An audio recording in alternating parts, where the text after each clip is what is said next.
Rishikesh Advanced Pain Clinic, నొప్పి మాయం surgery దూరం. For appointments 9155515563. ఎక్కువగా ఈ ట్రాన్స్‌జెండర్స్, హిజ్రాలు అనేవాళ్ళు ఇన్‌కమ్ సోర్స్ ఎక్కువగా ఏముంటుందంటే సెక్స్ వర్క్, తర్వాత కలెక్షన్స్, బెగ్గింగ్ ఇవి కదా! కానీ పెళ్ళైన తర్వాత కూడా చాలామంది వీటిని కంటిన్యూ చేస్తూ ఉంటారు. చాలామంది బ్రేకప్‌కి కూడా ఇదే రీజన్ అని కూడా తెలుస్తూ ఉంది. మరి ఎవరికైనా పెళ్ళవుతున్నప్పుడు మీ కమ్యూనిటీలో మీరు కౌన్సెలింగ్ చేస్తారా? పెళ్ళవుతుంది, సొసైటీ, హస్బెండ్ ఇలాంటివి యాక్సెప్ట్ చెయ్యరు. మనం ఈ సెక్స్ వర్క్ గాని, బెగ్గింగ్, కలెక్షన్ లాంటివి మీరు ఆపేయాలని కౌన్సెలింగ్ ఇవ్వడం గాని, ఇలాంటి కొన్ని కేసెస్‌ని బట్టి చేస్తూ ఉంటారా మీరు ఇలాంటివేమి? అలా కౌన్సెలింగ్ ఎప్పుడూ చేయము. అంటే మీరివి మానుకోవాలి, మీరిలా ఉండాలి, హ్మ్. ఆ అబ్బాయికి రిస్క్ ఉందని ఆ అబ్బాయిని ఇట్లా ఎప్పుడు చేయము. నేను ఇందాక చెప్పినట్టు ఈ అండర్‌స్టాండింగ్ ఉండే చేసుకుంటా. ఫర్ ఎగ్జాంపుల్ ఒక ట్రాన్స్ వుమెన్ ఉంది. ఆమె సెక్స్ వర్క్‌లో ఉంది యాక్చువల్‌గా. ఒక అబ్బాయి అప్రోచ్ అవుతున్నాడు ఆ అమ్మాయిని, కలిసి జీవించాలి అనుకున్నప్పుడు ఆ అబ్బాయికి కూడా తెలుసు ఆ అమ్మాయి సెక్స్ వర్క్‌లో ఉందని. బయటికెళ్తది ఫలానా టైంకి క్లయింట్స్ అటెండ్ చేస్తది, వస్తదనేసి. బట్ స్టిల్ ఆ అబ్బాయి అనుకుంటున్నాడు స్ట్రాంగ్‌గా ఆ అమ్మాయితో ఉండాలని. దట్స్ ఎన్ అండర్‌స్టాండింగ్ కదా! అంటే అక్కడొక అండర్‌స్టాండింగ్ ఉంది ఇద్దరి మధ్య. ఆ అమ్మాయి విజిబుల్‌గా లేదు అని కాదు కదా! ఆ అమ్మాయి చెప్తుంది కూడా ఆమె సెక్స్ వర్కర్, ఆమె ట్రాన్స్ అని. ఓపెన్ అండ్ ఔట్ అది కదా! అక్కడ దాచింది ఏది లేదు కదా! So, in spite of thought and her profession he accepted that like నువ్వు నాకు ముఖ్యం. నువ్వు ఏ ప్రొఫెషన్ చేస్తున్నావు, ఎలా చేస్తున్నావు అనేది నాకు అనవసరం. నీ దగ్గర ఆ ప్రేమ దొరికింది. సో, ప్రతి ఒక్క వ్యక్తి కూడా ఇది ట్రాన్స్ విషయం పక్కన పెడితే, ప్రతి ఒక్క వ్యక్తి కూడా ప్రేమను ఎక్కడ వెతుక్కుంటాడు? ఏదైతే పోగొట్టుకుంటారో వాళ్ళ చిన్నతనంలో, అలాంటి ప్రేమను వెతుక్కుంటారు జీవితాంతం. To be psychologically. సైకాలజీ అదే చెప్తుంది. ఏంటినంటే, ఎవరన్నా మీరు ఎవరి పట్లన్నా ఆకర్షితులు అవుతున్నారంటే, అంటే నీ చిన్నతనంలో ఏదైతే పోగొట్టుకున్నారో అలాంటి వాళ్ళ దగ్గరికి నువ్వు మళ్ళీ వెళ్తున్నావు. వెళ్ళి అక్కడ ప్రేమను పొందాలని ట్రై చేస్తున్నావు. అది ఫెయిల్ కావచ్చు, సక్సెస్ కావచ్చు తర్వాత విషయం. సో, మెయిన్ ఈ రిలేషన్‌షిప్స్‌లో అది ఉంది. అండర్‌స్టాండింగ్ ఉంది. సో, ఏం చెప్తాము అంటే నువ్వు ఈ పని మానుకోవాలి. సెక్స్ వర్క్, భిక్షాటన మానుకోవాలి. ఆయన నీ భర్తగా ఉంటాడు. ఆయన సేవ చేసుకోవాలి. సో, ఇదంతా అసలు ఏం చెప్పము. బట్ ఒకటేం చెప్తామంటే, ఆ అబ్బాయికి నీకు ఈ అండర్‌స్టాండింగ్ ఉందా? నువ్వు ఓపెన్‌గా అండ్ ఔట్ చెప్పావా? ఆ అబ్బాయిని కూడా అడుగుతాం. నువ్వు ఓపెన్‌గా నీకు తెలిసే ఈ అమ్మాయి ఏం చేస్తుందో, ఈ అమ్మాయి ట్రాన్స్ అని. మాక్సిమం కౌన్సెలింగ్ ఫెసిలిటీస్ అయితే లేవు. బట్ ఎవరైనా ఆహ్, మా దగ్గరికొచ్చే కేసులు కౌన్సెలింగ్‌కి ఏమొస్తాయంటే బ్రేకప్ అయ్యే ఉంటాయి కదా! కొన్ని పాసిబిలిటీస్. సూయిసైడల్ థాట్స్ ఒస్తాయి. చాలా తనావు ఉంటుంది. ఆ రిలేషన్‌షిప్‌లో ఆ అబ్బాయి కొడుతున్నాడో సంథింగ్ ఏదో, ఈ అమ్మాయి సంథింగ్ ఏదో అవుతుంది. ఇదన్నీ ఉన్నప్పుడు ఇద్దరు వచ్చినప్పుడు అప్పుడు సెపరేట్‌గా కౌన్సెలింగ్ చేస్తాం ఇద్దరం. కూర్చోబెట్టి ఒకసారి కౌన్సెలింగ్ చేస్తామనమాట. కౌన్సెలింగ్‌లో ఏం జరుగుతుంది అనంటే మీరెలా స్టార్ట్ చేశారు ఈ జర్నీ? అప్పుడు ఏం ఒప్పందం ఉంది మీ ఇద్దరి మధ్య కలిసి ఉండటానికి? ఇప్పుడు అది ఎందుకు చెడుతుంది యాక్చువల్‌గా? ఎక్కడ ప్రాబ్లమ్ ఒస్తుంది ఈ జర్నీలో? అనేది ఇద్దరికీ క్లియర్‌గా అండర్‌స్టాండ్ అయ్యేలా చెప్తామనమాట. But we never go to the stereotyping ethics ఏవైతే ఉన్నాయో అంటే ఎందుకు అవి చెప్పము ఎందుకు అనంటే we won't believe in that ethics also. ఇప్పుడు సిస్ హెటెరోనార్మేటివ్ సొసైటీలో ఒక ప్రిన్సిపల్, ఒక ఫిలాసఫీ బిలీవ్ చేసేది ఏంటనంటే, ఆడవాళ్ళు పెళ్ళైనాక వేరే పురుషుల పట్ల ఇంకో రకంగా చూడకూడదు అనేది. అది మా కమ్యూనిటీకి అస్సలు వర్తించదు. ఎల్‌జిబిటీ కమ్యూనిటీకి వర్తించదు. టు బీ ఫ్రాంక్ నేను చెప్పేదేంటంటే, ఓహ్! వర్తించదు అని అంటున్నాను అంటే, అని ఫాలో అవ్వరా? ఫాలో ఎందుకవ్వరు అని మీరు నన్ను అడగొద్దు. బట్ ఫాలో అవుతారు. అది ఇష్టం ఉన్నవాళ్ళు ఖచ్చితంగా. హ్మ్. ఫర్ ఎగ్జాంపుల్ కొంతమంది ఎసెక్షువల్ కూడా ఉన్నారు మా దానిలో కదా! వాళ్ళకసలు సెక్సే లేదు. అట్లాంటప్పుడు రిలేషన్‌షిప్‌లో కూడా ఉన్నారు అలాంటి వాళ్ళు. హుహు. Partnership relation. So, it's a very different phenomenon యాక్చువల్‌గా ఎల్‌జిబిటీ రిలేషన్‌షిప్స్ అర్థం చేసుకోవటం. ఇప్పుడు మళ్ళీ నేను ఇష్యూకొస్తాను. ఏంటినంటే ఒకవేళ మీరు సిస్ హెటెరోనార్మేటివ్ దానిలో పెళ్లిలో ఒకవేళ ఆడవారికి చెప్తా ఉంటే, "అమ్మ నువ్వు ఇప్పటి వరకు అయిపోయింది వేరు. ఇప్పటి నుంచి నీ భర్తే నీకు సర్వస్వం. ఇలా ఉండాలి, ఇలా ఉండాలని." కానీ అదే ఆ పిల్లగాడికి చెప్తారా? మీరు అంటే మీ భార్యతోనే ఉండాలా?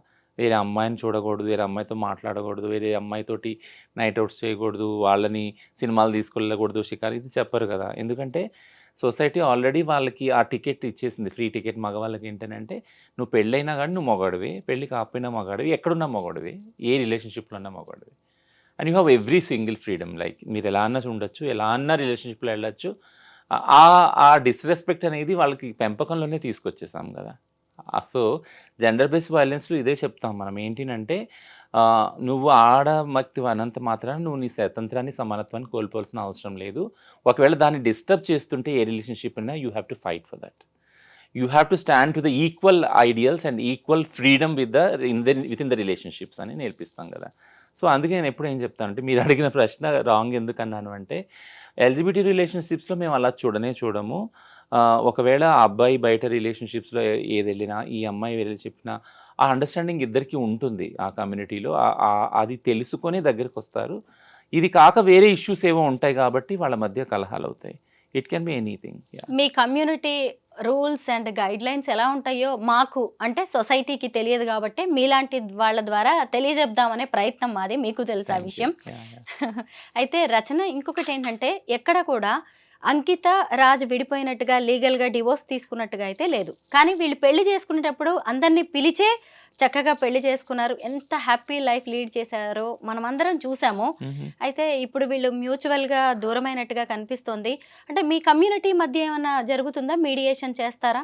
అంటే ఎవరైనా ఇలా కపుల్ వెళ్ళిపోవాలి అన్నప్పుడు రిలేషన్ నుంచి ఏ కమ్యూనిటీ అయినా మీడియేషన్ అనే దానికి వస్తేనే చేస్తాం అనమాట. సో మేము కల్పించుకొని మీడియేషన్ చేసేది ఏముండదు. ఇందులో ఎవరు మీడియేషన్ కోసం రాలేదు. అంకిత రాలేదు, రాజ్ కూడా రాలేదు యాక్చువల్గా. నేను అదే ఇంతకుముందు చెప్తున్నాను కదా, ఎంత ఇదిగా వాళ్ళు కలిసి జీవించాలని నిర్ణయం తీసుకున్నారో, ఎంత ఓపెన్ అండ్ పబ్లిక్గా అందరిని పిలిచి పెళ్లి చేసుకున్నారో, అంతే విజ్ఞతతోటి ఇద్దరు వేరువేరుగా జీవించాలని నిర్ణయం తీసుకున్నారు. So it's a very peaceful process. The whole process is Rachana, మిమ్మల్ని నేను ఇంటర్వ్యూకి పిలవాలి అనుకున్నప్పుడు ఒక వీడియో షేర్ చేశాను నేను. ఈ మధ్య నేను డాక్టర్ లక్ష్మీ కట్ట అని సీనియర్ అడ్వకేట్ని ఇంటర్వ్యూ చేశాను నేను. ఆమె తన ఎల్ఆర్ ఫౌండేషన్ ద్వారా చాలామంది ఇలాగ ట్రాన్స్జెండర్స్కి, ట్రాన్స్ విమెన్, ట్రాన్స్ మెన్కి హెల్ప్ చేస్తున్నారు లీగల్గా. ఆవిడ ఇంటర్వ్యూ చేసినప్పుడు సడన్గా అంకిత టాపిక్ వచ్చింది. నేను చేసిన ఆ ఇంటర్వ్యూ బాగా వైరల్ అయింది. అయితే ఒక ఇంటర్వ్యూ కింద వచ్చిన కామెంట్స్ నేను ఇప్పుడు చదువుతాను రచన, ఎందుకంటే దానికి మీరు కొంచెం ఆన్సర్ చేస్తే బాగుంటుందేమో అనిపించింది. ఈ కామెంట్స్ అనేవి సొసైటీ వేస్తున్న ప్రశ్నలు, దీనికి మీరు చెప్తే బాగుంటుంది. కొన్ని మాత్రమే కామెంట్స్ నేను చదువుతాను. అవంతిక అనే వాళ్ళు ఇక్కడ కామెంట్ చేశారు, హిజ్రాని చేసుకుని జీవితాంతం కలిసున్న మగవాళ్ళు ఎవరూ లేరు. మీకు ప్రేమ ఉంటే ఓ స్నేహితుడిగా, అన్నగా ఉండండి. ఎందుకు ప్రేమ పెళ్లి అంటూ హిజ్రాలను చేసుకోవడం? పాపం ఆ రాజు తల్లిదండ్రులు ఎంతగా బాధ, క్షోభ అనుభవించి ఉంటారు కొడుకు చేసిన పనికి. ఈ సమాజంలో ప్రకృతికి విరుద్ధంగా చేసే ఏదైనా ఎక్కువ కాలం నిలవదు. పోనీ ఆమె అయినా పెళ్ళయ్యాక పూర్తి గృహిణిగా ఉందా? మా కమ్యూనిటీకి సేవలు చేస్తా అని ఆమె గ్యాంగ్తో వెళ్ళిపోయేది. పెళ్ళయింది అన్నప్పుడే అవన్నీ వదిలేయాలి. పాపం అంకిత, రాజ్ ఎంత బాగుండేవాళ్ళు, ఇద్దరు ప్రేమగా ఉండేవాళ్ళు. 3 నాళ్ల ముచ్చటే అయిపోయింది వాళ్ళ పెళ్ళి అని అంకిత అనే ఆవిడ పెట్టారు. దీనికి మీరు ఏమంటారు? సో 2-3 విషయాలు అందులో ఉన్నాయి. యాక్చువల్గా ఏంటంటే, హిజ్రాని ఒకవేళ జీవితాంతం ఉండలేకపోతే మీరు పెళ్లి చేసుకోవద్దు, అక్కో చెల్లో అనుకొని మీరు ఉండొచ్చు అనేసి అదొకటి ఉంది కామెంట్. ఇంకోటి ఏంటంటే, ఆ అబ్బాయి తరపు తల్లిదండ్రులు పాపం ఎంత బాధపడి ఉంటారు అనేది ఒకటి ఉంది. రెండోది, మీరు న్యాచురల్గా మీరు పిల్లలు పుట్టరు కాబట్టి, ఇదంతా కాబట్టి మీరు ఎందుకు పెళ్లి చేసుకోవటం అనేది ఒక ప్రశ్న ఉంది. సో 2-3 ఉన్నాయి యాక్చువల్గా. నేను చెప్పడం ఏంటంటే, ఫస్ట్ ఇష్యూకి వచ్చి, అంటే హిజ్రాని చెల్లి, అక్క, తల్లి ఓకే, అది చూస్తూనే వచ్చింది తరతరాలుగా సమాజము. హిజ్రా వాళ్ళ దీవెనలు మంచివి అని, వాళ్ళు వెళ్ళినప్పుడు, పిల్లలు పుట్టినప్పుడు, దుకాణాలు ఓపెన్ చేసినప్పుడు, పెళ్ళిళ్ళు అయినప్పుడు వాళ్ళ దీవెన తీసుకోవడానికి వాళ్ళని పిలిచి వాళ్ళ దీవెనలు తీసుకునేవాళ్ళు. సో హిజ్రా వ్యవస్థ సోకాల్డ్ ఏన్షియంట్ ట్రెడిషన్ చూసినప్పుడు వాళ్ళకి పెళ్ళి అనేది లేనే లేదు యాక్చువల్గా. సో పెళ్ళి అనేది లేదు ఎందుకు అని అంటే, వాళ్ళ శరీరాల్లో సెక్స్ లేదు యాక్చువల్గా. వాళ్ళు సర్జరీ ఏదైతే చేసుకుంటారో దాని ద్వారా సెక్స్ అనే దాని నుంచి విడిపోతారు. సెక్స్ ఉండదు. సెక్స్ లేని బాడీస్ కాబట్టి వాళ్ళ పవిత్రమైన బాడీస్, వాళ్ళ దీవెనలు కూడా పవిత్రమైనవి. సో ఈ పర్సెప్షన్ నుంచి ఈ పర్సెప్షన్ వాల్యూస్ అనేవి వస్తున్నాయి. యాక్చువల్లీ ఈ ఆలోచన వస్తుంది.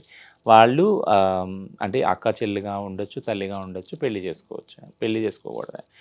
బట్ హిజ్రాకు పెళ్లి చేసుకోకూడదు అనేది ఎక్కడ రాసి లేదు, చేసుకోలేరని గతంలో కూడా జరిగింది. ఇది కొత్త విషయం ఏమీ కాదు. వాళ్ళకు కూడా మనసుంది, వాళ్ళు కూడా మనుషులే, వాళ్ళకు కూడా హక్కు ఉంది. ముఖ్యంగా ఏంటంటే, ఎప్పుడైతే సుప్రీంకోర్టు చెప్పిందో సమాన హక్కులు, రాజ్యాంగ హక్కులు అన్నప్పుడు కలిసి జీవించే హక్కు వాళ్ళకు కూడా ఉంది. అది కోర్టులు ఒప్పుకోలేదు, సుప్రీంకోర్టు ఒప్పుకోలేదు, సపరేట్ రాజ్యం చేస్తే అది వేరే విషయం. బట్ రాజ్యాంగ హక్కులు వాళ్ళకు ఉన్నాయన్నప్పుడు ఆడవారికి, మగవారికి ఉన్న స్వేచ్ఛ, స్వతంత్రాలు హిజ్రాలకు కూడా ఉన్నాయి. So they can be in relationship, they can marry also. అది లీగల్ గుర్తింపు పొందదు, అది వేరే విషయం. ఆ చట్టాలు మార్చాలి, ఆ బ్యాటిల్ జరుగుతూ ఉంది సపరేట్గా. రెండో విషయం వచ్చి, అంటే సో ఒకవేళ కలిసి ఉన్నప్పుడు లేదా పెళ్లి చేసుకున్నప్పుడు ఖచ్చితంగా పార్ట్నర్ అని అంటారు, భార్య భర్తలనే అంటారు వాళ్ళని. కాబట్టి ఆ రిలేషన్షిప్ ఆటోమేటిక్గా అలానే ఐడెంటిఫై అవుతుంది. రెండోది ఆ పిల్లాడి తల్లిదండ్రులు ఎంత బాధపడి ఉంటారు. బాధ మా తల్లిదండ్రులకు కూడా ఉంది కదా. అంటే మా కొడుకు ఇలా అయిపోయాడు, ఇల్లు బోర్డులు పెట్టి వచ్చేసాడు. ఒక్కొక్క చోట మాకు ఆ అన్న తమ్ముళ్ళు ఉన్న చోట మేము ఒకళ్ళు వాళ్ళలో ఒకటైనప్పుడు వాళ్ళకు వంశాంకురాలు ఉన్నారు. మధ్యవాడు వెళ్ళిపోయిన పెద్దోడికి చిన్నోడు ఉన్నారు, లేదా ఒకడు వెళ్ళిపోయినా ఒకడున్నారు. ఇట్లా అనుకొని సరిపెట్టుకుంటారు. ఎవరు లేని వాళ్ళు మరి ఒకడే కొడుకుంటాడు. ఆ ఒక్క కొడుకు వచ్చి ట్రాన్స్ ఉమెన్గా మారిపోయి వాళ్ళకి మనుగడ లేక భిక్షాటన సెక్స్ వర్క్లోకి వచ్చేసినప్పుడు వాళ్ళు బాధపడతారు. ఓకేనా. సో ఆ బాధ ఇన్ని రోజులు కూడా ఎవరు మాట్లాడలేదు యాక్చువల్లీ. ట్రాన్స్ మహిళలు వాళ్ళ ఇళ్ళలోంచి వెలివేయబడి వాళ్ళ ఇల్లు వదిలిపెట్టేసి వచ్చి బట్ వెలివేయబడినా వచ్చేసినా కానీ అక్కడ బాధ్యతలు వాళ్ళు నిర్వర్తించారు. ఒక అన్నగా, ఒక చెల్లిగా, ఒక కొడుకుగా. ఓకేనా. ఆ రిలేషన్షిప్లో అక్కడ ఉన్న వాళ్ళ చదువులు కానీ పెళ్ళిళ్ళు కానీ అన్నీ నేను సంపాదించిన భిక్షాటం ద్వారా సెక్స్ ఓల్డ్ అమ్ముకున్న డబ్బు ద్వారా అవన్నీ ఫుల్ఫిల్ చేశారు మా వాళ్ళు. అడగండి ఎవరు ఫుల్ఫిల్ చేయలేదు. మేము బయటకు వచ్చేసినా మేము జీవించేది మా కోసం కాదు, మా సోకాల్డ్ ఫ్యామిలీ కోసమే, మా అక్కల కోసం, మా తమ్ముళ్ళ కోసం, మా అమ్మ నాన్నల కోసమే బతుకుతాం. మేము సంపాదించి ప్రతి సింగిల్ పైసా వాళ్ళకే పెడతాం. వాళ్ళు మా ప్రయారిటీ యాక్చువల్గా. ఆ తర్వాత వీళ్ళు మా ప్రయారిటీ. సో మీరు ఈ అంత డిస్కషన్ తర్వాత ఒకటి విషయం మీకు అర్థమవుతుంది. అంటే ఈ ప్రాసెస్ అంతట్లో ట్రాన్స్ మహిళలకి అసలు ప్రేమ ఎక్కడ దొరికింది? దొరకలేదు. మీరు ఆ సోకాల్డ్ వ్యక్తి ఎవరైతే రిలేషన్షిప్లో వచ్చాడో, కొంతకాలం ఉన్నాడో, ఉండలేక ఇమ్మడలేక వెళ్ళిపోయాడో, ఆ వ్యక్తి గురించి వాళ్ళ తల్లిదండ్రుల గురించి మాట్లాడతారు. ఆ వ్యక్తి తిరిగి ఆ వ్యవస్థలోకి వెళ్ళినా మళ్ళీ ప్రేమ దొరుకుద్ది. వాళ్ళ తల్లిదండ్రులు దొరుకుతారు, అన్నతమ్ముళ్ళు దొరుకుతారు, అక్క చెల్లి దొరుకుతారు. మా ట్రాన్స్ మహిళలకి దొరకరే, ఎప్పటికీ దొరకరు. ఈ దొరికిన కొద్దిపాటి టైం కూడా ఆ వ్యక్తి ద్వారా ఆ ప్రేమ కూడా ఎప్పుడుగా స్టాండర్డ్గా ఉండదు. సో ఇందులో విక్టిమ్ ఎవరు యాక్చువల్గా? అంటే నేను కంపారిజన్ చేస్తున్నానని కాదు, బట్ ఇన్ని బాధలు ఇన్ని అలవాటు చేసుకోమని ట్రాన్స్ మహిళలు ఎందుకు వదిలేశారు? తల్లిదండ్రులు, అక్క తమ్ముళ్ళు, అన్న చెల్లెలు అందరూ వదిలేసి ఒంటరిగా వచ్చి బయట జీవిస్తా అడుక్కుంటా ఓళ్ళు అమ్మకుంటా ఈ రిలేషన్షిప్ వదిలేసి వెళ్ళిపోయినా మళ్ళీ ఆ అబ్బాయి వైపే మీరు జాలి అనేది ఎందుకు చూపిస్తూ ఉన్నారు అనేది నా ప్రశ్న, ఎదురు ప్రశ్న యాక్చువల్లీ.